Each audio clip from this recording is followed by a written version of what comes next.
लेक्चरला आपण काय डिस्कस करत होतो, तर basic structure of atom discuss करत होतो. ठीक आहे. तर बेसिक स्ट्रक्चर ऑफ ॲटम मध्ये आपण असं बघितलं की सेंटरला न्यूक्लियस आहे आणि त्याच्या डेफिनेट डिस्टन्सला शेल्स आहेत आणि त्या शेल्स मध्ये काय आहेत तर इलेक्ट्रॉन्स प्रेझेंट आहेत. त्या शेल्स मध्ये काय प्रेझेंट आहेत तर इलेक्ट्रॉन्स प्रेझेंट आहेत. आणि जे न्यूक्लियस आहे त्या न्यूक्लियसच्या सेंटरमध्ये न्यूक्लियसमध्ये प्रोटॉन्स आणि न्यूट्रॉन्स आहेत. प्रोटॉन्स पॉझिटिव्हली चार्ज असतात, न्यूट्रॉन्स न्यूट्रल असतात, त्यावर कोणताही चार्ज नसतो. आणि इलेक्ट्रॉन्स काय असतात निगेटिव्हली चार्ज असतात. जेवढे प्रोटॉन्स आहेत तेवढेच काय आहेत तर इलेक्ट्रॉन्स आहेत. त्यामुळे ॲटम काय असतो तर न्यूट्रल असतो. आता फिलिंग ऑफ इलेक्ट्रॉन्स काय बघूया. Filling of electrons in an atom. एखाद्या ॲटम मध्ये फिलिंग ऑफ इलेक्ट्रॉन कसं होतं, कारण जरवेळी नवीन इलेक्ट्रॉन ऍड झाला तर दरवेळी नवीन एलिमेंट फॉर्म होत असतो. जरवेळी नवीन इलेक्ट्रॉन जर ऍड झाला तर नवीन एलिमेंट काय होत असतो तर फॉर्म होत असतो. तर बघा बोहरने काय म्हटलं की सेंटरला न्यूक्लियस आहे, त्या न्यूक्लियस मध्ये प्रोटॉन्स आणि न्यूट्रॉन्स आहेत. एका डेफिनेट डिस्टन्सला शेल आहे, त्या शेल्सला नंबर दिलाय. Shell 1, shell 2, shell 3, shell 4, shell 5, shell 6, shell 7 आणि टोटल शेल्स आपण 7च कन्सिडर करतो कारण पिरियड्स किती आहेत 7. नंबर ऑफ पिरियड्स बघा पिरियोडिक टेबल मध्ये तुम्ही म्हणाल ह्याचं आणि त्याचं काही लॉजिक आहे लॉजिक आहे म्हणून सांगते. आता फक्त लक्षात ठेवा नंबर ऑफ पिरियड्स किती आहेत. नंबर ऑफ पिरियड्स 7 आहे. त्यामुळे मी शेल्स पण किती कन्सिडर केले 7 कन्सिडर केले. तर जे काही शेल्स आहेत ना शेल नंबर्स म्हणतो. The shell numbers shell number is given as n. Shell number काय शेल नंबर रिप्रेझेंट करतो स्मॉल n ना. आणि शेल नंबर जो असतो तो काय असू शकतो 1 2 3 1 2 3 4 5 6 7. मग न्यूक्लियस पासून जवळचे जे शेल आहे तेव्हा n इज इक्वल्स टू काय असतं 1 असतं. त्याच्या नेक्स्ट असते ते n इज इक्वल्स टू 2 असतं. त्याच्या नेक्स्ट असते ते n इज इक्वल्स टू 3 असतं. त्याच्या नेक्स्ट जी असते ती तर n इज इक्वल्स टू 4 असतं. त्याच्या नेक्स्ट जी असते ती n इज इक्वल्स टू 5 आहे. त्याच्या नेक्स्ट जी असते ती n इज इक्वल्स टू 6 आहे. आणि त्याच्या नेक्स्ट जी आहे ती n इज इक्वल्स टू काय आहे 7. आता हे काय जे काही शेल्स आहेत त्या शेल्सना डेझिग्नेट केलंय with capital letters. The shells in which electrons are present. The shells असे शेल्स ज्यामध्ये इलेक्ट्रॉन्स प्रेझेंट आहेत. The shells in which the shell in which electrons are present are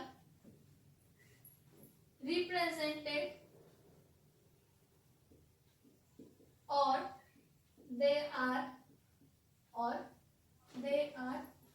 designated with they are designated with what. They are designated with letters. They are designated with letters like K, L, M, N, O, P, Q. जे particular shells आहेत त्या शेल्सला आपण काय केलंय डेझिग्नेट केलंय कशा तर capital लेटर्सनं. पहिले शेल जेव्हा n इज इक्वल्स टू 1 आहे तेव्हा कोणती शेल आहे K. जेव्हा n इज इक्वल्स टू 2 आहे तेव्हा कोणती शेल आहे L. जेव्हा n इज इक्वल्स टू 3 आहे तेव्हा कोणती शेल आहे M. जेव्हा n इज इक्वल्स टू 4 आहे तेव्हा कोणती शेल आहे कॅपिटल N. जेव्हा n इज इक्वल्स टू 5 आहे तेव्हा कोणती शेल आहे O. जेव्हा n इज इक्वल्स टू 6 आहे तेव्हा कोणती शेल आहे P. जेव्हा n इज इक्वल्स टू 7 आहे कोणती शेल आहे Q. काय म्हटलं बघा shell number select. Shell number is represented by small n and that small n is equals to 1 म्हणजे पहिली shell. Small n is equals to 2 म्हणजे दुसरी shell. Small n is equals to 3 म्हणजे तिसरी shell. n is equals to 4 म्हणजे चौथी shell. n is equals to 5 म्हणजे पाचवी shell. n is equals to 6 म्हणजे सहावी शेल. आणि n is equals to 7 म्हणजे कोणती शेल आहे तर सातवी शेल आहे. कोणती शेल आहे सातवी शेल आहे. आता पर्टिक्युलरली एखाद्या शेल मध्ये नंबर ऑफ इलेक्ट्रॉन्स किती आहेत ते एका फॉर्म्युलाने दिलं जातं. the number number of electrons, the number of electron present in a shell, the number of electron present in a shell depends on shell number, depends on shell number. की एखाद्या shell मध्ये किती इलेक्ट्रॉन्स, म्हणजे पहिली shell असेल किती electrons, दुसरी shell असेल किती इलेक्ट्रॉन्स, एखाद्या शेल मध्ये किती इलेक्ट्रॉन्स बसतील ते कशावर डिपेंड राहतं, तर shell number. And number of electrons in any shell is given by the number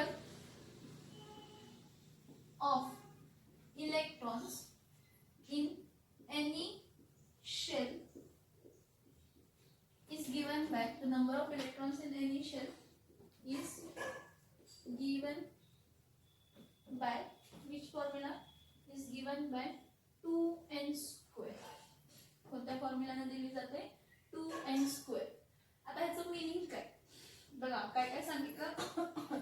जे पर्टिक्युलर आपलं स्ट्रक्चर ऑफ ॲटम आहे, सेंटरला न्यूक्लियस आहे, त्याच्या अराउंड जे शेल्स आहेत त्या शेल्सना नंबर दिले, n is equals to 1, n is equals to 2, n is equals to 3, n is equals to 4, n is equals to 5, n is equals to 6, n is equals to 7. आता हे जे shells आहेत त्याला आपण letter designate करतो.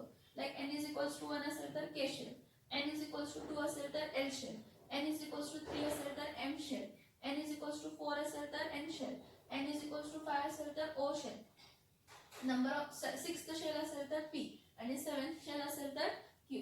The shell in which electrons are present are designated or represented by letters like this.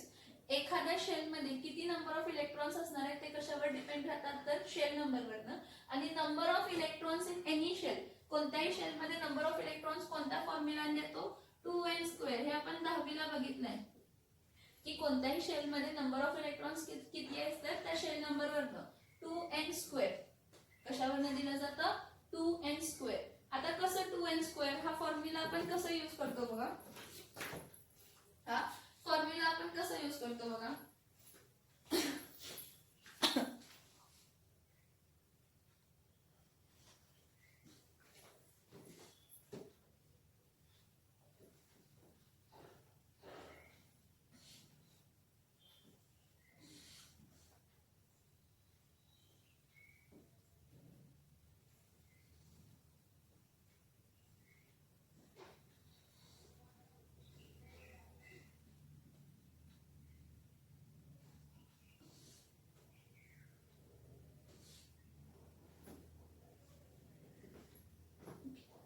इथे बघा, सगळ्यात पहिला लिहिते शेल. कोणती shell, K shell, L shell, M shell असं शेल. मग ती शेल असेल तर त्याचा शेल नंबर, शेल नंबर. आणि नेक्स्ट काय तर नंबर ऑफ इलेक्ट्रॉन्स, कोणते आहेत तर नंबर ऑफ काय तर इलेक्ट्रॉन्स. आता बघा, हा पहिली, दुसरं, तिसरी शेल, चौथी शेल, पाचवी शेल, सहावी शेल आणि लास्ट कोणती आहे तर सातवी शेल आहे. कोणती शेल आहे तर सातवी शेल आहे. आता हे शेल्स कसे बघतो आपण बघा, हे शेल्स आपण कसे बघतो,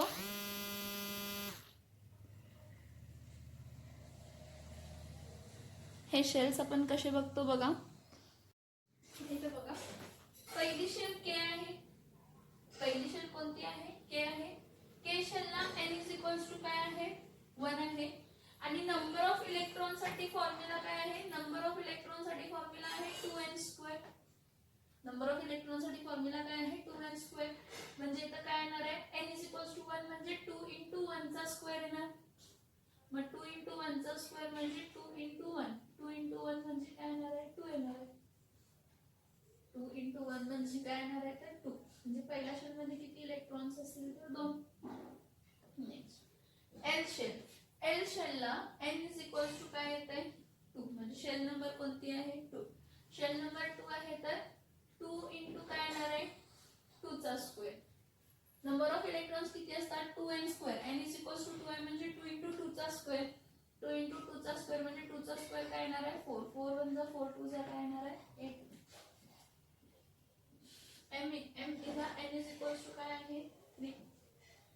n is equals to n म्हणजे 2 इंटू 3 चा स्क्वेअर म्हणजे 2 इंटू 9 9 म्हणजे 9 टू काय आहे 80.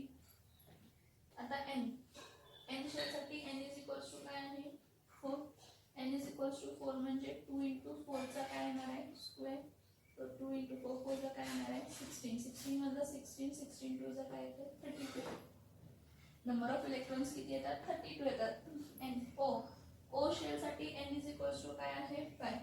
n इज इक्वल्स टू 5 म्हणजे 2 इंटू काय येणार आहे 5 चा स्क्वेअर म्हणजे 2 इंटू काय येणार आहे 25. 25 टू चा काय येणार आहे तर 50. नंबर ऑफ इलेक्ट्रॉन्स किती आहेत तर 50 आहे. नेक्स्ट एल ओ नंतर कोणता आहे पी. आता पी साठी बघा n इज इक्वल्स टू काय असतं 6. मग 2 इंटू 6 चा स्क्वेअर म्हणजे 2 इंटू 36 प्लस 36 टू चा काय येते तर 7. क्यू ला n इज इक्वल्स टू 7 म्हणजे 2 इंटू 7 चा स्क्वेअर म्हणजे 2 इंटू काय येते तर 49 म्हणजे 49 टू चा किती येते तर 90. 49 टू चा किती येते 90. म्हणजे पहिल्या शेल मध्ये किती इलेक्ट्रॉन बसू शकतात 2. दुसऱ्या शेल मध्ये किती इलेक्ट्रॉन बसू शकतात 8. तिसऱ्या शेल मध्ये किती इलेक्ट्रॉन बसू शकतात 18. चौथ्या शेल मध्ये किती इलेक्ट्रॉन बसू शकतात 32. सहाव्या शेल मध्ये पाचव्या शेल मध्ये किती बसू शकतात 50. सहाव्या शेल मध्ये किती बसू शकतात 72 आणि सातव्या शेल मध्ये किती बसू शकतात 98. एवढे इलेक्ट्रॉन्स बसू शकतात. ह्याचं मीनिंग कधीही असं काढू नका की फिलिंग ऑफ इलेक्ट्रॉन म्हणजे बाहेरच्या शेल मध्ये तेवढेच. थर्ड शेल आहे तर ती बाहेरची जर शीट असेल तर तिकडे 18च इलेक्ट्रॉन असायला पाहिजेत नाही. इथं फक्त दर शेलची कपॅसिटी सांगितलेली आहे की पहिली शेल किती कपॅसिटी आहे 2 इलेक्ट्रॉनची. दुसरी शेलची कपॅसिटी 8 आहे. तिसरी शेलची कपॅसिटी 18 आहे. चौथी शेलची कपॅसिटी 32 आहे. पाचव्या शेलची कपॅसिटी 50 आहे. सहाव्या शेलची कपॅसिटी किती आहे 72 आहे आणि सातव्या शेलची कपॅसिटी किती आहे 98. मी एवढंच सांगते आहे की आता आपण इलेक्ट्रॉनिक कॉन्फिगरेशन बघणार फिलिंग बघणार. तर एवढं लक्षात ठेवा की दरवेळी की म्हटले मी थर्ड शेल मध्ये 18 इलेक्ट्रॉन्स म्हटलेत म्हणजे काय दरवेळी 18च बसायला पाहिजेत असं नाही. इथं मध्ये एक पॉइंट सांगते बघा की कोणती शेल जर एकदम बाहेरची शेल असेल आउटर मोस्ट शेल एकदम बाहेरची shell the outer most shell मग ती पहिली तर सोडून द्या दुसरी तिसरी चौथी पाचवी कोणती पण असू दे. दी आउटर मोस्ट शेल मग ती कोणतीही आउटर मोस्ट शेल असेल म्हणजे जर थर्ड शेल असेल तर तिसरी आउटर मोस्ट असणार. 3 शेल फिल होत असतील तर तिसरी शेल आउटर मोस्ट असणार आहे. 4 शेल फिल होत असतील तर चौथी शेल आउटर मोस्ट असणार आहे. 5 होत असतील तर पाचवी शेल आउटर मोस्ट असणार आहे आणि 6 म्हणजे 6वी असेल तर 6वी शेल आउटर मोस्ट असणार आहे. तर the outer most shell should contain maximum 8 electron. जी बाहेरची शेल आहे जी आउटर मोस्ट शेल आहे ती किती असायला पाहिजे त्याच्या बाहेरच्या शेल मध्ये किती इलेक्ट्रॉन असायला पाहिजे मॅक्सिमम 8 इलेक्ट्रॉन. जेव्हा बाहेरची शेल असते त्या बाहेरच्या शेल मध्ये 8 पेक्षा जास्त इलेक्ट्रॉन घेऊन चालत नाही. त्याला आपण ऑक्टेट रूल म्हणतो. काय म्हणतो ऑक्टेट रूल. जेव्हा आपण आता इलेक्ट्रॉनिक कॉन्फिगरेशन बघू ना तर त्या इलेक्ट्रॉनिक कॉन्फिगरेशन मध्ये आपल्याला असं दिसेल की थोडे गॅसेस आहेत ज्यांच्या बाहेरच्या शेल मध्ये 8 इलेक्ट्रॉन्स नाहीये. पण जे ऑक्टेट रूल फॉलो म्हणजे ज्यांच्या शेल मध्ये बाहेरच्या शेल मध्ये 8 इलेक्ट्रॉन्स नाही ते केमिकल रिएक्शन मध्ये पार्टिसिपेट करतात. एक्सेप्शनल केस तिथेही आहे. कोणत्या ते सांग काय म्हटलं बघा ज्यांच्या बाहेरच्या शेल मध्ये 8 इलेक्ट्रॉन्स नाही आहेत ते केमिकल रिएक्शन मध्ये पार्टिसिपेट करतात. कसं तर इलेक्ट्रॉन लूज करून इलेक्ट्रॉन गेन करून आणि इलेक्ट्रॉन शेअर करून ते काय पण करून त्यांचे 8 इलेक्ट्रॉन्स त्यांना पाहिजे असतात बाहेरच्या शेल मध्ये. समजते का मी काय म्हटलं the outer most shell should contain maximum 8 electron. This is an octet rule. आणि ज्याच्या बाहेरच्या शेल मध्ये 8 इलेक्ट्रॉन आहेत तो स्टेबल आहे. मग ज्याच्या बाहेरच्या शेल मध्ये 8 इलेक्ट्रॉन नाही आहेत तो अनस्टेबल आहे. तो काय आहे अनस्टेबल आहे. ठीक आहे, आता बघूया एलिमेंट्स बघूया पहिला. हायड्रोजनचा ॲटॉमिक नंबर काय असतो 1. हेलियमचा ॲटॉमिक नंबर काय असतो 2. आता ह्याचं कॉन्फिगरेशन पण कसं असतं, ह्याचं कॉन्फिगरेशन पहिल्या शेल मध्येच 1 इलेक्ट्रॉन असतं. हेलियमचं पण कॉन्फिगरेशन काय असतं, पहिल्या शेल मध्येच 2.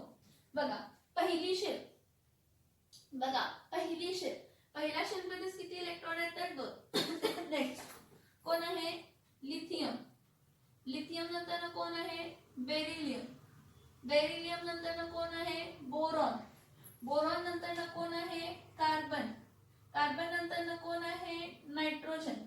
नायट्रोजन नंतर कोण आहे ऑक्सिजन. ऑक्सिजन नंतर कोण आहे फ्लोरीन. आणि फ्लोरीन नंतर कोण आहे तर निऑन आहे. आता ह्यांचे ॲटॉमिक नंबर्स लिहिते. ह्यांचे काय लिहिते, ह्यांचे ॲटॉमिक नंबर्स लिहिते. आता ह्याचे ॲटॉमिक नंबर्स कसे लिहिते बघा मी. लिथियमचा ॲटॉमिक नंबर काय आहे 3. बेरिलियमचा ॲटॉमिक नंबर काय आहे 4. बोरॉनचा ॲटॉमिक नंबर काय आहे 5. कार्बनचा ॲटॉमिक नंबर काय आहे 6. नायट्रोजनचा ॲटॉमिक नंबर काय आहे 7. ऑक्सिजनचा ॲटॉमिक नंबर काय आहे 8. फ्लोरीनचा ॲटॉमिक नंबर काय आहे 9. निऑनचा ॲटॉमिक नंबर काय आहे 10. हे ॲटॉमिक नंबर झाले.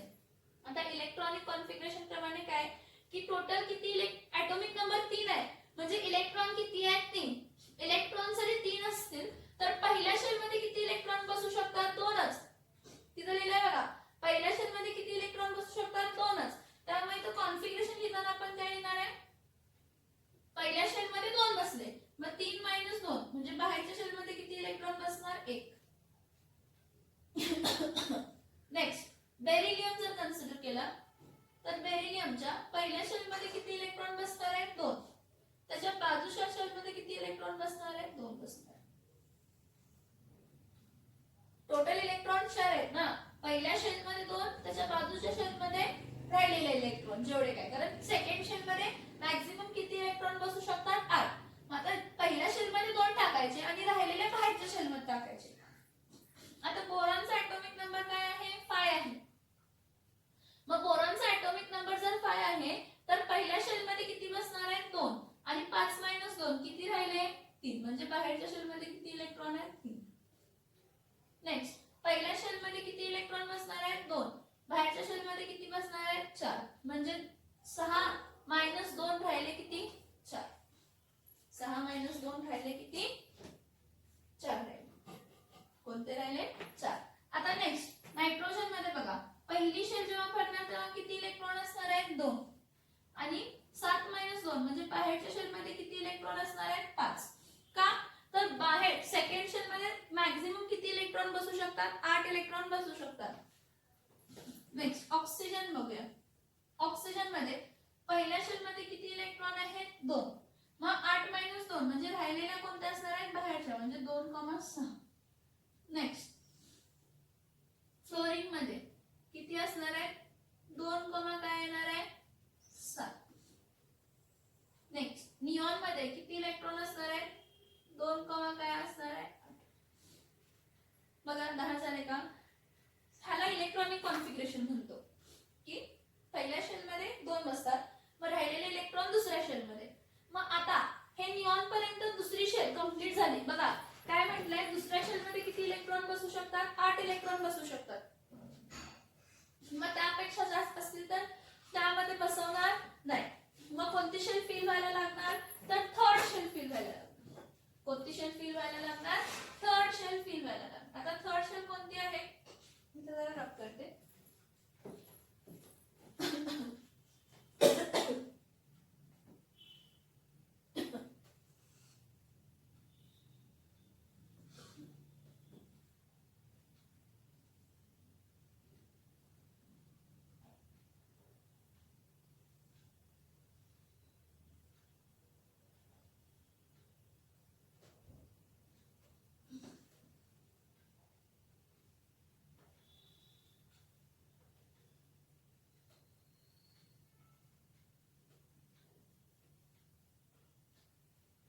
आता नेक्स्ट बघा, नेक्स्ट एलिमेंट्स कोणते सांगते, याच्यानंतर नेक्स्ट एलिमेंट कोणते सांगते लिथियम. Next sodium. सोडियम नंतर काय लिहिते मॅग्नेशियम. मॅग्नेशियम नंतर ना काय लिहितंय? ॲल्युमिनियम. ॲल्युमिनियम नंतर ना काय लिहितंय? सिलिकॉन. सिलिकॉन नंतर ना काय लिहितंय? फॉस्फरस. काय लिहितंय? फॉस्फरस. फॉस्फरस नंतर ना काय लिहितंय? सल्फर. सल्फर नंतर ना काय लिहितंय? क्लोरीन. आणि क्लोरीन नंतर ना काय लिहितंय? आर्गॉन. काय लिहितंय? आर्गॉन. आता इथं बघा, सोडियमचा ॲटॉमिक नंबर 11 असतो. मॅग्नेशियमचा ॲटॉमिक नंबर 12 असतो. ॲल्युमिनियमचा ॲटॉमिक नंबर 13 असतो. सिलिकॉनचा ॲटॉमिक नंबर 14 असतो. फॉस्फरसचा ॲटॉमिक नंबर 15 असतो. सल्फरचा ॲटॉमिक नंबर 16. क्लोरीनचा ॲटॉमिक नंबर 17. आर्गॉनचा ॲटॉमिक नंबर 18 असतो. हे ॲटॉमिक नंबर आहे त्या ॲटमच्या एलिमेंटच्या. मग ह्या ॲटॉमिक नंबर प्रमाणे फिलिंग जर बघितलं, ॲटम मध्ये फिलिंग कसं होणार आहे तर बघा, 11 आहेत ना, पहिल्या शेल मध्ये 2 बसणार, त्याच्या नेक्स्ट शेल मध्ये किती बसतात? 8. मग 2 आणि 8 झाले किती? 10. 11 मायनस 10 किती झाला? 1. म्हणजे तिसरी शेल फिल व्हायला लागणार. थर्ड शेल मध्ये बसू किती शकतात? 18 बसू शकतात. पण असं गरजेचं नाही की 18 बसेपर्यंत फिल करत जायचे. त्याचे एक्सेप्शनल केसेस आहेत जे आता आपण ह्या वर्षी स्ट्रक्चर ऑफ ॲटम मध्ये बघायचे. नेक्स्ट, सोडियम नंतर ना मॅग्नेशियम 2 8 2. बघा की हा निऑन 10 पर्यंत भरतो ना, मग ॲटॉमिक नंबर 11 आहे म्हणजे 2 8 काय लिहिणार? 1. मग 10 ते 12 आहे म्हणजे 2 8 काय लिहिणार? 2. तसंच ॲल्युमिनियमला काय लिहिणार आहे? पहिल्या 2 शेल फिल झाले 2,8 राहिले किती? 3. सिमिलरली सिलिकॉनचे आहे त्याला काय लिहिणार आहे? 2,8 काय लिहिणार आहे? 4. नेक्स्ट बघा, फॉस्फरस. परत फॉस्फरसला 2,8 म्हणजे पहिल्या शेल मध्ये 2 आणि दुसऱ्या शेल मध्ये 8, टोटल 10 राहिले किती? 5. नेक्स्ट 2,8 काय आहे तर 6. परत 2,8 किती? 7. परत 2,8 फिलिंग लक्षात. ॲटॉमिक नंबर तुम्ही जर हा बघितला ना, पिरियॉडिक टेबल जर तुम्ही लक्षात घेतला तर हा पिरियड 1 आहे. हा हायड्रोजन आणि हेलियमचा, हा पिरियड 1 आहे. नेक्स्ट जो तुमच्या समोर दिलाय, हा जो पर्टिक्युलर लिहिला मी, हा पिरियड 1 लिहिला, हा पिरियड 2 आहे. हे जे काही एलिमेंट्स आहेत. आणि नेक्स्ट इथं जो लिहिलाय हा पिरियड 3 आहे. चेक करा, ॲटॉमिक नंबर वाढत गेले तसे मी एलिमेंट्स लिहितो. हा पिरियड नंबर काय आहे? 3. फिलिंग लक्षात येते का बघा? ॲटॉमिक नंबर आपल्याला माहित असेल तर आपण फिलिंग करू शकतो. ॲटॉमिक नंबर जर आपल्याला माहित असेल तर आपण फिलिंग करू शकतो. ॲटॉमिक नंबर 3 होतं माहित आहे, आणि पहिल्या शेल मध्ये 2 इलेक्ट्रॉन बसतात, दुसऱ्या शेल मध्ये 8च इलेक्ट्रॉन बसतात, तिसऱ्या शेल मध्ये 18 बसू शकतात. त्यामुळे काय केलं, निऑन काय झाला, दुसरी शेल, ही पहिली शेल ही दुसरी शेल, ही पहिली शेल ही दुसरी शेल. दुसरी शेल म्हणजे किती इलेक्ट्रॉन बसले? 8 बसले. किती इलेक्ट्रॉन बसले? 8 बसले.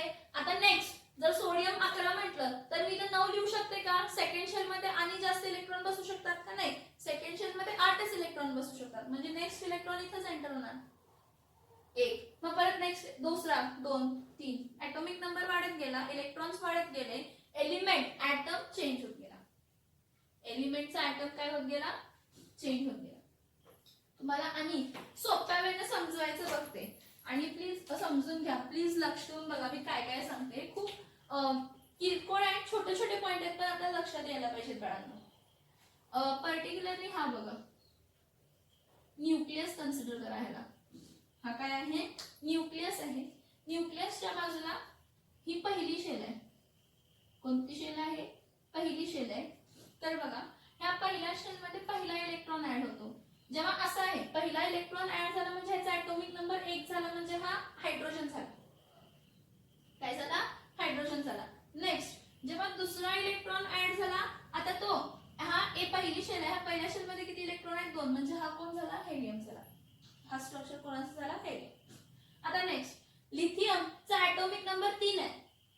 ॲटॉमिक नंबर 3 आहे म्हणजे पहिल्या शेलमध्ये 2 इलेक्ट्रॉन बसणार आणि जो तिसरा इलेक्ट्रॉन आहे तो नेक्स्ट शेलमध्ये बसणार, कारण पहिल्या शेलची कॅपॅसिटी किती आहे 2 इलेक्ट्रॉनची आपण बघितलेले आहे.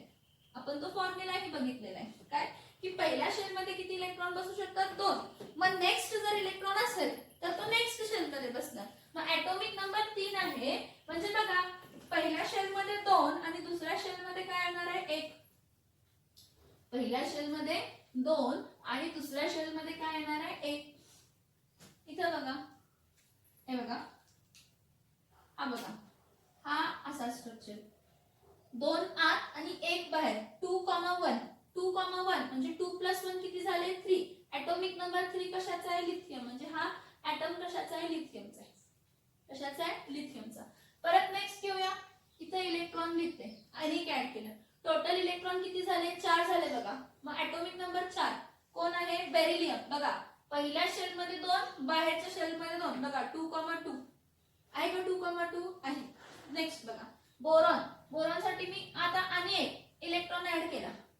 मग पहिल्या शेल मध्ये 2 आणि बाहेरच्या शेल मध्ये 3 2,3 3 + 2 5 म्हणजे ॲटॉमिक नंबर 5 म्हणजे हा कोण आहे बोरॉन. नंतर ना नेक्स्ट 2 इलेक्ट्रॉन आत आहेत आणि बाहेरच्या शेल मध्ये किती इलेक्ट्रॉन आहेत 4. नेक्स्ट इलेक्ट्रॉन ऍड केला.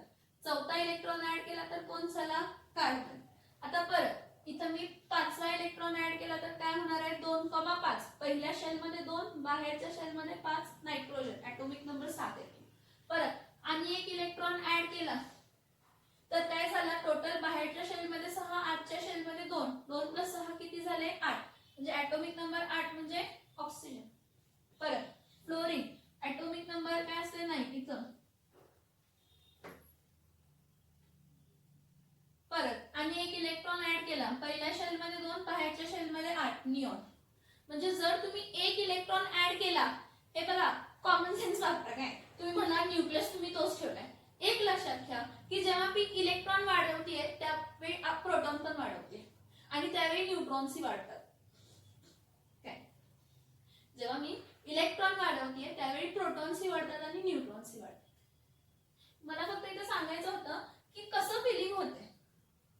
हायड्रोजन कसा मग एक इलेक्ट्रॉन ऍड केला की लगेच हेलियम झाला. मग आणि एक इलेक्ट्रॉन नेक्स्ट शेल मध्ये ऍड केला की लिथियम झाला. मग आणि एक इलेक्ट्रॉन ऍड केला की बेरिलियम झाला. मग आणि एक इलेक्ट्रॉन ऍड केला की बोरॉन झाला. मग आणि एक इलेक्ट्रॉन ऍड केला की कार्बन झाला. मग आणि एक इलेक्ट्रॉन ऍड केला की नायट्रोजन झाला. मग आणि एक इलेक्ट्रॉन ऍड केला की ऑक्सिजन झाला. मग आणि एक इलेक्ट्रॉन ऍड केला की फ्लोरीन झाला आणि मग आणि एक इलेक्ट्रॉन ऍड केला की निऑन. आता दुसरी शेल दुसऱ्या शेलची कॅपॅसिटी किती आहे बाळांनो किती इलेक्ट्रॉनची आहे 8 म्हणजे हा निऑनचा स्ट्रक्चर झाला.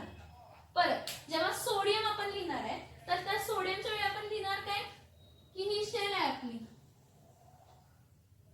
ही आपली काय आहे ही थर्ड शेल आहे.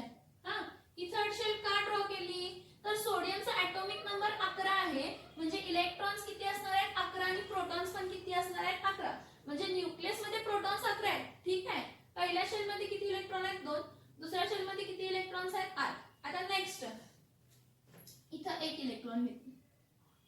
आता जेव्हा मी असं लिहिणार पहिल्या शेल मध्ये 2 दुसऱ्या शेल मध्ये 8 आणि तिसऱ्या शेल मध्ये 1 कारण बघा 11 इलेक्ट्रॉन्स असले तर पहिल्या 2 शेल मध्ये 2 + 8 10 झाले पण आणि एक इलेक्ट्रॉन ऍड केला तर 11. सोडियम हा स्ट्रक्चर 2,8,1 कोण झाला सोडियम. परत 2,8 आणि एक इलेक्ट्रॉन ऍड केला मॅग्नेशियम झाला. आणि एक इलेक्ट्रॉन ऍड झाला ॲल्युमिनियम झाला. आणि एक इलेक्ट्रॉन ऍड केला सिलिकॉन झाला. बघा 1 2 3 4 नंतर आणि एक इलेक्ट्रॉन ऍड केला फॉस्फरस झाला. आणि एक इलेक्ट्रॉन ऍड केला सल्फर झाला. आणि एक इलेक्ट्रॉन ऍड केला क्लोरीन झाला. आणि एक इलेक्ट्रॉन ऍड केला आर्गॉन झाला. कोण झाला आर्गॉन झाला. तुम्ही म्हणाल आणि फिलिंग आहे पिरियड खूप 7 पिरियड आहे बाळांनो. 7 पिरियड मध्ये आपण इन डिटेल फिलिंग बघायचं जेव्हा आपण स्ट्रक्चर ऑफ ॲटम बघू त्यावेळी. आता तेवढं नको डिटेल मध्ये जायला आता फक्त आपण फिलिंग बघू. ओके मग आता जर मी 4th पिरियडला फक्त 4th पिरियडचे 2च एलिमेंट लिहिते आणि पर्पजली लिहिते कारण आपण डी ब्लॉक ट्रान्झिशन एलिमेंट्स अजून काय बघितलेले नाही.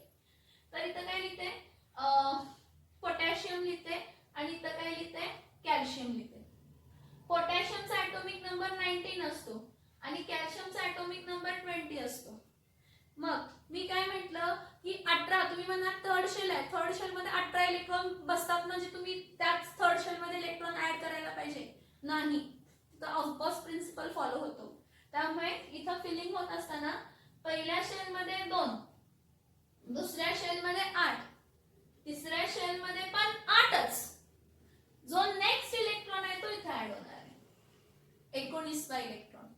मग तो कोण आहे पोटॅशियम. चौथा पिरियड 4 शेल आहे. Next calcium. तर कॅल्शियम मध्ये बघा परत 2,8,8,2. तुम्ही म्हणाल नाही थर्ड शेल मध्ये 18 इलेक्ट्रॉन बसतात मॅडम, मग त्यामध्येच इलेक्ट्रॉन ऍड करायला पाहिजे. मग तेच आपण शिकायचं आहे की का मी इथं जो नेक्स्ट इलेक्ट्रॉन होता 19 आहे ना, 2 + 8 10, 10 + 8 18, 18 प्लस म्हणजे आणि एक इलेक्ट्रॉन 19 मी नेक्स्ट शेल मध्ये का ऍड केलं किंवा 2 इलेक्ट्रॉन नेक्स्ट शेल मध्ये का ऍड केलं, हेच आपल्याला काय करायचंय स्टडी करायचं. काय करायचंय स्टडी करायचं.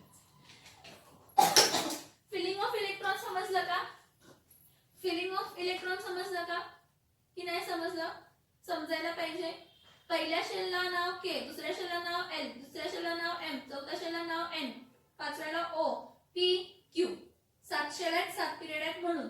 ठीक आहे. त्यानंतर कोणत्याही शेल मध्ये नंबर ऑफ इलेक्ट्रॉन्स किती बसतात ते आपण कोणत्या फॉर्म्युलाने देतो? 2n² फॉर्म्युलाने देतो. कोणत्या फॉर्म्युलाने देतो? 2n² फॉर्म्युलाने देतो. मग 2n² या फॉर्म्युला प्रमाणे जर आपण बघितलं तर पहिल्या शेल मध्ये 2 × 1 चा स्क्वेअर 2, दुसऱ्या शेल मध्ये 2 × 2 चा स्क्वेअर 8, 2 × 3 चा स्क्वेअर 18, 2 × 4 चा स्क्वेअर 32, 2 × 5 चा स्क्वेअर 50, 2 × 6 चा स्क्वेअर 72, 2 × 7 चा स्क्वेअर 90.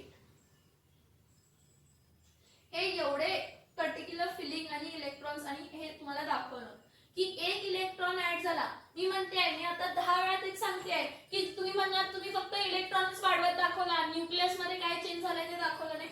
मी एक सांगते तुम्हाला की जेव्हा तुम्ही इलेक्ट्रॉन वाढवताय त्यावेळी प्रोटॉन्स ही वाढतात आणि न्यूट्रॉन्स ही वाढतात न्यूक्लियस.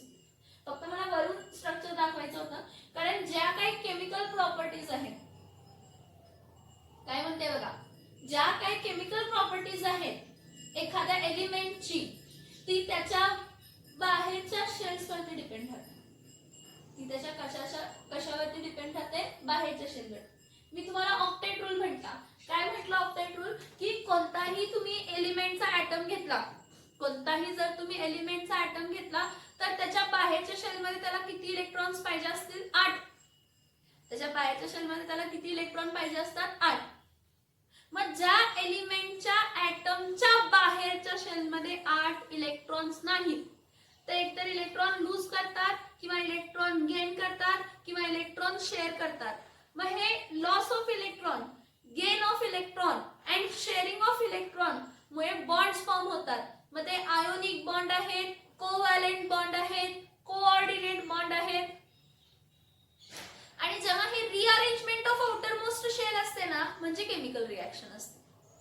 जेव्हा आपण म्हणतो की बाहेरची शेल रिअरेंज होते काय कंप्लीट करण्यासाठी? ऑक्टेट रूल कंप्लीट करण्यासाठी. ऑक्टेट रूल कंप्लीट करण्यासाठी म्हणजे काय? बाहेरच्या शेलमध्ये किती इलेक्ट्रॉन्स असायला पाहिजेत? 8. मग थोड्या हे बघा इनर्ट गॅसेस जर तुम्ही थोडला except helium, neon, argon, krypton, xenon, radon, xenon, हे जर तुम्ही एलिमेंट सोडला, इनर्ट गॅसेस सोडला तर तुम्हाला जेवढे काय एलिमेंट्स मिळतात त्या सगळ्यांच्या बाहेरच्या शेलमध्ये 8 इलेक्ट्रॉन नसतात. त्यांच्या बाहेरच्या शेलमध्ये 8 पेक्षा कमीच इलेक्ट्रॉन असतात.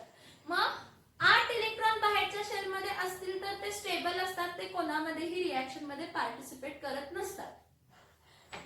जेवढे काही राहिलेले एलिमेंट्स आहेत त्यांच्या बाहेरच्या शेलमध्ये 8 इलेक्ट्रॉन्स नाही आहेत, त्यापेक्षा कमी आहेत. मग त्यापेक्षा कमी आहेत त्यामुळे ते इलेक्ट्रॉन लूज करणार, गेन करणार, शेअर करणार. आणि हे काही इलेक्ट्रॉन जेव्हा लूज होतोय, गेन होतोय, शेअर होतोय आणि नवीन कॉम्बिनेशन फॉर्म होतोय त्याला आपण केमिकल रिएक्शन म्हणतो.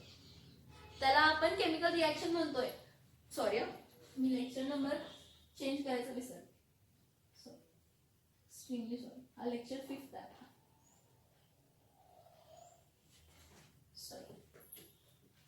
लक्षात ठेवा मी 5th लेक्चर मध्ये सांगितलंय की जे काय एलिमेंटचा ऍटम असतो त्याच्या बाहेरच्या शेलमध्ये किती इलेक्ट्रॉन असायला पाहिजे? 8. जर त्याच्या बाहेरच्या शेलमध्ये 8 इलेक्ट्रॉन असतील तरच तो स्टेबल असतो. जर त्याच्या बाहेरच्या शेलमध्ये 8 इलेक्ट्रॉन असतील तरच तो काय असतो? तर स्टेबल असतो. मग तसं बघायला गेलं तर जे इनर्ट गॅसेस आहेत म्हणजे हेलियम एक्सेप्शनल त्याचा ड्युप्लेट कंप्लीट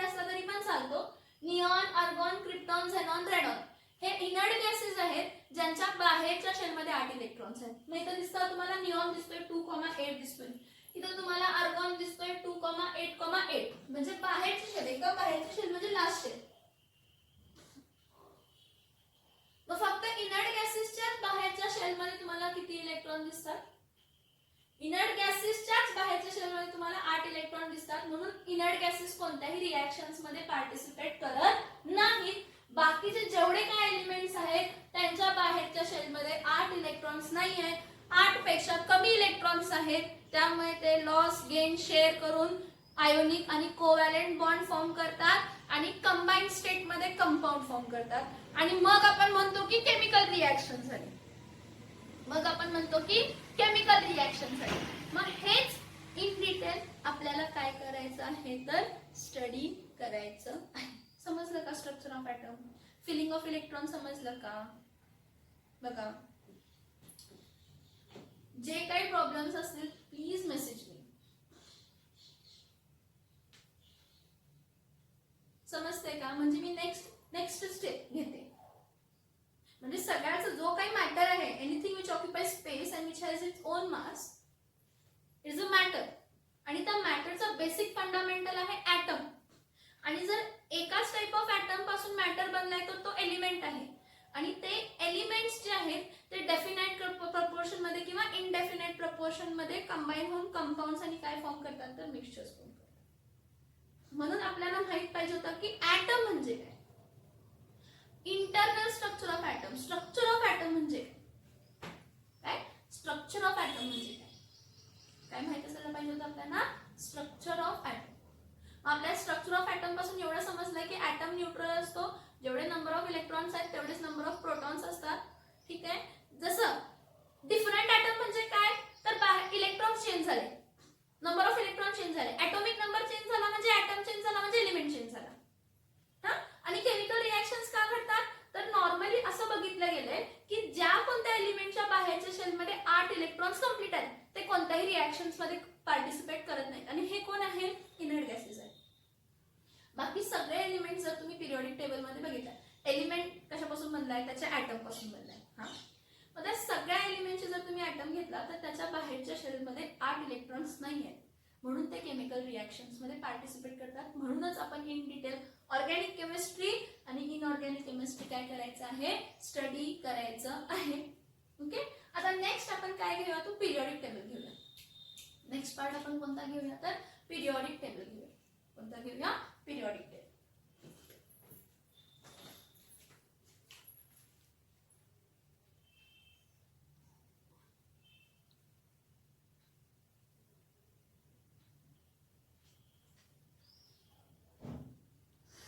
ओके. आता आपण स्ट्रक्चर ऑफ ॲटम बघितलं. आता काय बघूया तर जे स्ट्रक्चर ऑफ ॲटम मध्ये समजलं की 118 एलिमेंटचे 118 डिफरंट टाइप ऑफ ॲटम्स आहेत. का तर त्यांचे ॲटॉमिक नंबर्स वेगवेगळे आहेत. त्यामुळे दर एलिमेंट मध्ये नंबर ऑफ इलेक्ट्रॉन्स पण वेगळे आहेत आणि नंबर ऑफ प्रोटॉन्स पण काय आहेत? वेगळे आहेत. मग हे जे काही एलिमेंट्स आहेत ह्या एलिमेंट्सना अरेंज करणं खूप गरजेचं होतं. कारण मिड टाइम प्रॉब्लेम क्रिएट करत होते. आणि मिड टाइम म्हणजे मिळायला पटकन म्हणजे कोणत्या एलिमेंटची प्रॉपर्टी जर स्टडी करायची असेल तर परत आपल्याला काय म्हणायचं क्लमझी जर असं तसं अस्ताव्यस्त ठेवलं असतं म्हणजे काही कुठून पण एलिमेंट घ्यायचं मग त्याची आपण प्रॉपर्टी स्टडी केली नसते तर दरवेळी आपल्याला तो एलिमेंट घ्यायला लागायचा, त्याच्या पूर्ण प्रॉपर्टी स्टडी करायला लागायचे आणि मग अप्लाय करायला लागायचं. मग सायंटिस्टनी काय डिसाईड केलं की आपण काय करूया ह्या एलिमेंट्सला अरेंज करायला बघूया. मग ह्या एलिमेंट्सला अरेंज करताना सगळ्यात पहिला डोबेर्नियस ट्रायड झाले. डोबेर्नियस ट्रायड तुम्ही शिकलाय काय? डोबेर्नियस ट्रायड म्हणताय की डोबेर्नियर सायंटिस्टने काय केलं की 3 एलिमेंट्स ज्यांच्या प्रॉपर्टीज सिमिलर होत्या ते अरेंज केले. कसे तर जे 2 एक्स्ट्रीम एलिमेंट होते त्यांचा ॲटॉमिक मासचा average is equals to middle element होता. 2 एक्स्ट्रीम एलिमेंटचा ॲटॉमिक मासचा ॲव्हरेज हा मिडल एलिमेंट इतका होता. आणि त्या तिघांची प्रॉपर्टीज काय होत्या? सिमिलर होता. एक सिंपल एक्झाम्पल द्यायचं त्यासाठी तर कोण होता तर लिथियम, सोडियम आणि कोण होता तर पोटॅशियम. लिथियम, सोडियम आणि कोण होता तर पोटॅशियम. तर ह्यामध्ये असं दिसलं की पोटॅशियमचा ॲटॉमिक काय होता 39 पॉईंट काय होता 1 आणि कशाचा मास लिथियमचा मास. लिथियमचा मास किती असतो रे सांगा जरा. हा 6.9. मग ऍड करा 39.1 प्लस 6.9. 9 plus 1 10. 9 plus 1 10. 6 46. त्याने काय म्हटलं की दोन एक्स्ट्रीम एलिमेंट त्यांना असे सगळे एलिमेंट्स नाही अरेंज केले. हा त्याचा ड्रॉबॅक होता. त्यानं काय म्हटलं की थोडे एलिमेंट्स ट्रायड्स 3 ग्रुप घेतले एलिमेंट्सचे ज्यांचे केमिकल प्रॉपर्टीज काय होत्या सेम होत्या. आणि त्यानं असं दाखवलं की जर तुम्ही दोन एक्स्ट्रीम एलिमेंट घेतला त्याचे ॲटॉमिक मास घेतलं, ॲटॉमिक नंबर नाही त्यांचे ॲटॉमिक मास घेतले, त्याचा ॲव्हरेज काढला, तर ॲटॉमिक मास दोघांचा ॲटॉमिक मास ऍड करून ॲव्हरेज 46 आला. आणि सॉरी ॲटॉमिक मासचा सम 46 आला आणि त्याचा ॲव्हरेज किती आला 23. मग 23 हा कशाचा आहे सोडियमचा atomic mass. What did Dobereiner arrange the elements in the form of triads in such a way the sum of the atomic masses of the extreme element average the sum of the average of the average of the sum of the atomic masses of the extreme element was equal to the atomic mass of the middle element. समजते का मी काय सांगते की दोन extreme एलिमेंटचा atomic mass add करून average काढला तर तो मधला एलिमेंट झाला. असे त्यांनी 3 ते 4 ट्रायड्स काढले आणि हा जो रूल आहे तो सगळ्यासाठी अप्लाय झाला नाही म्हणून डोबेनियसला स्किप केलं. तसंच न्यूलँड्स ऑक्टेव्ह होतं काय सा रे ग म प ध नि सा. मग त्याने काय केलं की जे काय एलिमेंट्स आहेत ते डिपेंडिंग अपॉन इन्क्रीजिंग ॲटॉमिक मास अरेंज करत गेला आणि त्यानं म्हटलं की पहिल्या आणि 8व्या एलिमेंटच्या प्रॉपर्टीज काय येतात सेम येतात असं त्यानं म्हटलं. पण हा जो न्यूलँड्स ऑक्टेव्ह होता हा फॉलो कोणापर्यंत झाला. न्यूलँड्स ऑक्टेव्ह हा कॅल्शियम पर्यंतच फॉलो झाला, पुढे फॉलो झाला नाही. लुथर मेयर पण होता. लुथर मेयरचे पण त्यांना atomic mass depending upon atomic mass त्यानं काय केले ग्राफ प्लॉट केलेले होते. त्यानंतर Mendeleev's periodic table successful periodic table 63 एलिमेंटचा पहिला सक्सेसफुल पिरियॉडिक टेबल कोणाचा होता तर मेंडेलियसचा होता. आणि त्याचा लॉ काय होता the periodic function the atomic mass is the periodic function the physical and the physical and chemical properties of elements are periodic function of their atomic masses. म्हणजे त्यानं काय म्हटलं की न्यूलँड सारखं असं लिमिटेशन नाही टाकले. त्यानं जेवढे काय एलिमेंट्स आहेत ना त्यावेळेचे जेवढे काय एलिमेंट्स होते मेंडेलियसनं depending upon increasing atomic mass काय केले अरेंज करत गेला आणि म्हटला हा जेव्हा कधी एलिमेंट सेम येईल त्यावेळी त्यांच्या प्रॉपर्टीज सेम असे त्यांना कॉलम्स आणि ग्रुप बनवले. तो पहिला सक्सेसफुल होता पिरियॉडिक टेबल. मग त्यामध्येही ड्रॉबॅक्स होते.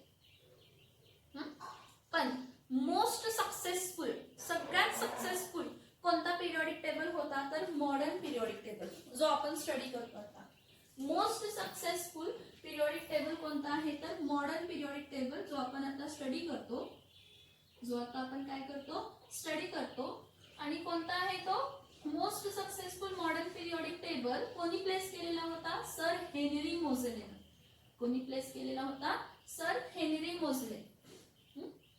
So sir Henry Moseley introduced the first successful periodic table which is called as modern periodic table. Sir Henry Moseley put forth the first successful periodic table. The first successful म्हणजे त्यामध्ये maximum म्हणजे minimum drawbacks होते. खूप कमी drawbacks आहेत आता modern periodic table मध्ये. तसे 2-3 ड्रॉबॅक्स आहेत लाईक पोझिशन ऑफ हायड्रोजन हा एक ड्रॉबॅक आहे त्याचा. पण मोस्ट सक्सेसफुल कमीत कमी लिमिटेशन्सचा सगळ्यात पहिला सक्सेसफुल पिरियडिक टेबल कोण होता तर सर हेनरी मोझेलेने पुट केलं. Sir Henry Moseley put for the first successful periodic table which is used nowadays. Periodic table that is which one modern periodic table. कोणता periodic table आहे तो modern periodic table. आता म्हणजे actually actually मागच्या वर्षी म्हणजे तुमच्या जुन्या पोर्शन प्रमाणे जर आपण स्टडी केलं असतं तर पिरियॉडिक टेबल कम्प्लिटली फिल्ड नव्हता. पण many of researchers were studied, many researchers went and everything went very smoothly. आणि आत्ताचा जो सर हेनरी मोझेलेचा मॉडर्न पिरियॉडिक टेबल आहे तो कम्प्लीट आहे. तो काय आहे? कम्प्लीट आहे. सर हेनरी मोझेलेचा जो मॉडर्न पिरियॉडिक टेबल आहे तो कम्प्लीट आहे. कम्प्लीट म्हणजे टोटल 118 एलिमेंट्स त्यामध्ये काय केलेले आहेत तर प्लेस केलेलेच आहेत. 118 एलिमेंट्स जे काय आहेत त्यामध्ये काय केलेले आहेत तर प्लेस केलेलेच आहेत. काय केलेले आहेत? प्लेस केलेलेच आहेत. फॉर एक्झाम्पल इथं बघा, फॉर एक्झाम्पल नको पहिला आपण सगळे पॉइंट्स बघूया. एक्झाम्पल म्हणजे सगळे इन डिटेल बघूया. काय according to modern periodic table, according to this modern periodic law, त्याने काय म्हटलं? हेनरी मोझेने काय म्हटलं? The physical and chemical, the physical and chemical properties of element R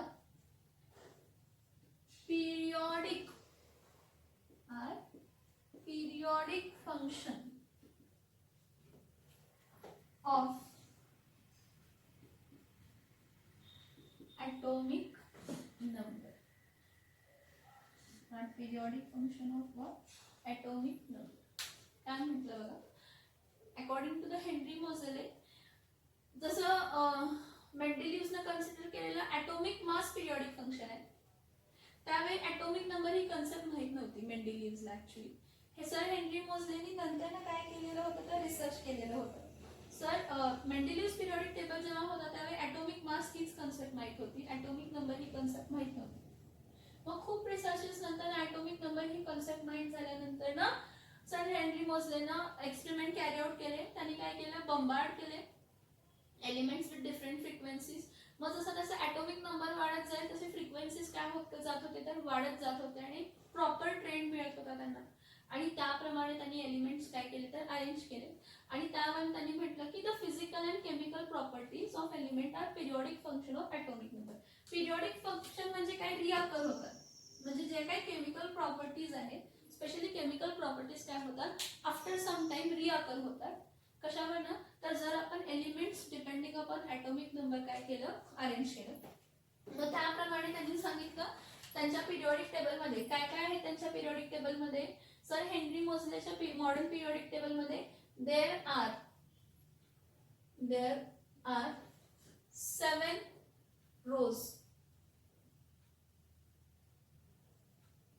That is 7 periods. 7 rows मध्ये काय? 7 rows आहेत म्हणजे ते काय तर 7 periods. There are 7 rows and 18 column. 7 rows आहेत आणि किती? 18 column. 18 column म्हणजे कॉलम्सला आपण काय म्हणतो? ग्रुप. रोज म्हणजे पिरियड.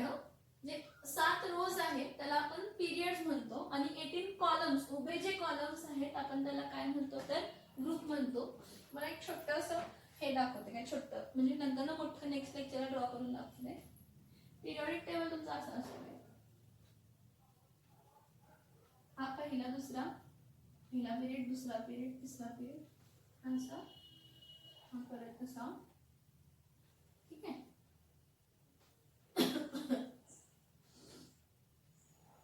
जरा वेडं वाकडं तिरका आलं असेल तर सॉरी. ओके. आणि असे बटन लागलेलं असतं असं पिरियॉडिक टेबल तुम्हाला दिसेल. हा पहिला पिरियड, दुसरा पिरियड, तिसरा पिरियड, हा चौथा, हा पाचवा, हा सहावा आणि हा सातवा असं तुम्हाला दिसेल. तर there are how many rows total? There are how many rows? 7 rows. First, second, third, fourth, fifth, sixth, seventh and 18 columns. हे पहिले दोन, हे 3 ते 12 इथं असतात, 13 ते 18 इथं असतात. ओके. सो टोटल रोज आहेत, 7 रोज, त्याला आपण पिरियड्स म्हणतो. आणि कॉलम्स किती आहेत तर 18 कॉलम्स आहेत, त्याला आपण काय म्हणतो तर ग्रुप म्हणतो. काय म्हणतो? ग्रुप म्हणतो. The periodic table, the modern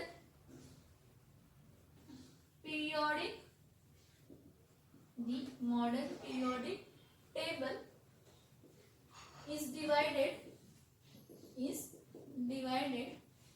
into how many blocks? It is divided into 4 block. किती ब्लॉक मध्ये डिवाइड केलंय? 4 ब्लॉक. कोणते 4 ब्लॉक आहेत? S ब्लॉक, P ब्लॉक आणि D block, and next is F block. Modern periodic table, it is divided into how many blocks? 4 blocks. Modern periodic table किती blocks मध्ये divide केलाय? 4 block. कोणते 4 block आहेत? Group 1 आणि group 2 कोणता block आहे तर ग्रुप 1 आणि 2 S block.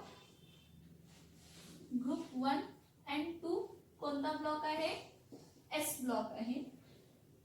Group 13 to group 18 कोणता ब्लॉक आहे? P ब्लॉक आहे. नेक्स्ट बघा, ग्रुप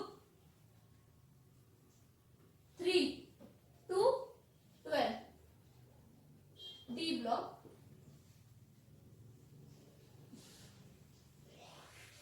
आता ग्रुप 3 इथं लक्ष द्या हा. ग्रुप 3 पीरियड 6, ग्रुप 3 पीरियड 7, ह्यामध्ये काय आहे तर F ब्लॉक आहे. या दोघांमध्ये काय आहे? F block. काय हे बघा की S ब्लॉक मध्ये 2 ग्रुप आहेत, P ब्लॉक मध्ये 6 ग्रुप आहेत, D ब्लॉक मध्ये 10 ग्रुप आहेत. मग तुम्ही म्हणणार F ब्लॉकला पण ग्रुप्स असतील? नाही. F ब्लॉक जो आहे तो ग्रुप 3 ला बिलॉंग करतो. इथं लॅन्थनम म्हणून एलिमेंट आहे. ग्रुप 3 मध्ये लॅन्थनम 6th पिरियड मधला एलिमेंट आहे. त्याच्या पुढचे एलिमेंट जे आहेत ते बॉटमला प्लेस केलेले आहेत लॅन्थनॉइड्स म्हणून. आणि पिरियड 7 मध्ये परत ग्रुप 3 ला ऍक्टिनियम म्हणून एलिमेंट आहे. आणि त्याच्या पुढचे जे एलिमेंट्स आहेत 14 एलिमेंट्स आहेत. हे किती एलिमेंट्स आहेत? 14 एलिमेंट्स. लॅन्थनमच्या पुढचे 14 एलिमेंट्स आणि ऍक्टिनियमच्या पुढचे 14 elements. Group 3 period 6, group 3 period 7 च्या लॅन्थनमच्या पुढचे 14 आणि ऍक्टिनियमचे पुढचे 14 at the bottom of the periodic table place केलंय. आणि त्याला आपण कोणता ब्लॉक म्हणतो तर F ब्लॉक. त्याला आपण कोणता ब्लॉक म्हणतो तर F ब्लॉक म्हणतो. कोणता ब्लॉक म्हणतो? F ब्लॉक म्हणतो. आता एक लक्षात घ्या काय इथं S ब्लॉक मध्ये तुम्हाला मेटल्सच मिळणार, सगळे मेटल्स आहेत S ब्लॉक मध्ये.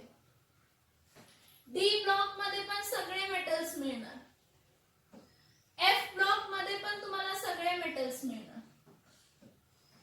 S block, D block and F block all contains only metals.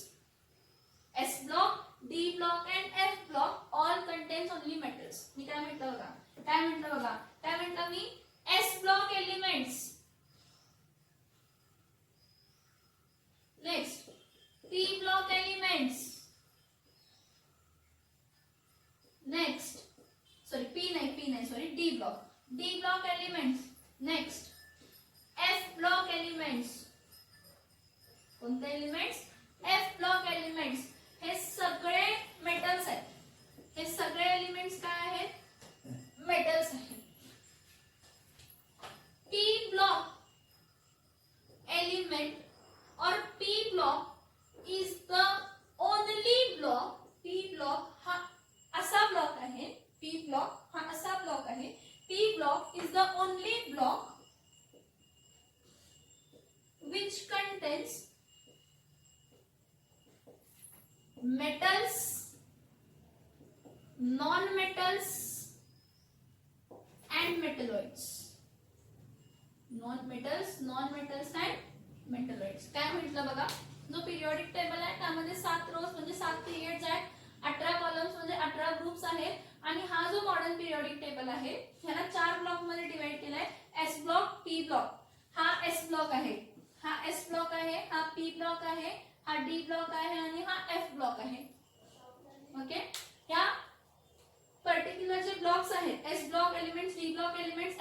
Element म्हणजे कोणता सांगा, हा एस, हा डी आणि हा एफ, हा असे ब्लॉक्स आहेत की ज्यामध्ये फक्त मेटल्स आहेत, तुम्हाला एकही नॉन मेटल मिळणार नाही.